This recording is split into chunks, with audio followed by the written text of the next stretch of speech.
رمضان tiba, Ramadan tiba, Ramadan tiba. Marhaban ya Ramadan, marhaban.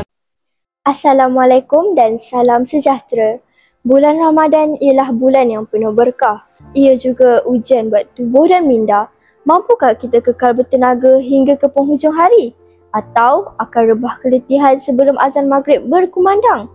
Jangan risau, pada siaran kali ini kami bawakan Cikgu Wan Hamidah binti Wan Mahmud, Guru Mata Pelajaran Sains SMK Adiputra untuk berkongsi 5 tips penting bagi memastikan anda kekal sihat, segar dan bertenaga sepanjang bulan Ramadan. Teruskan menonton kerana jawapannya bakal didedahkan sebentar lagi.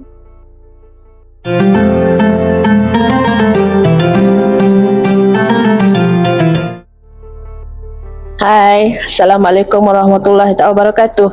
Saya Cikgu Wan Hamidah binti Wan Mahmud, Guru Subjek Sains SMK Adiputra. Hari ni cikgu nak bagi 5 tips sihat semasa di bulan Ramadan. Okey, tips yang pertama, pastikan anda mengambil sekurang-kurangnya 8 gelas air seharian supaya badan anda tidak mengalami dehidrasi.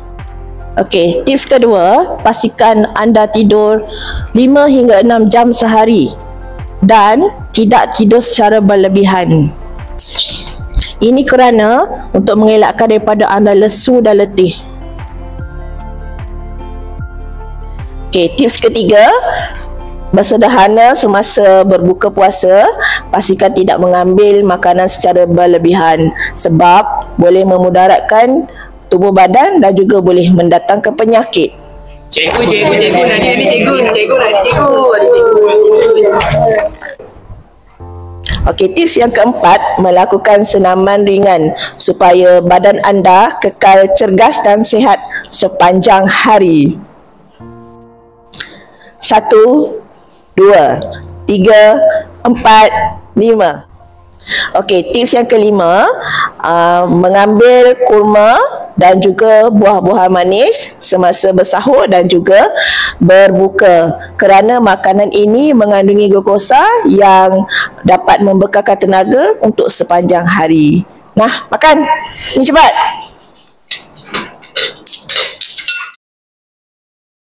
Itulah beberapa tips penting untuk memastikan kita kekal sihat dan bertenaga sepanjang Ramadan. Dengan pemakanan yang seimbang, rehat yang mencukupi dan gaya hidup yang sihat, kita dapat menjalani ibadah puasa dengan lebih baik. Semoga perkongsian ini bermanfaat dan membantu anda sepanjang bulan yang mulia ini. Sampai sini sahaja siaran kita pada kali ini. Jangan lupa jaga kesihatan, tingkatkan ibadah dan nikmati Ramadan dengan penuh keberkatan. Sekian daripada saya, wartawan TV PSS SMK Adiputra. Assalamualaikum.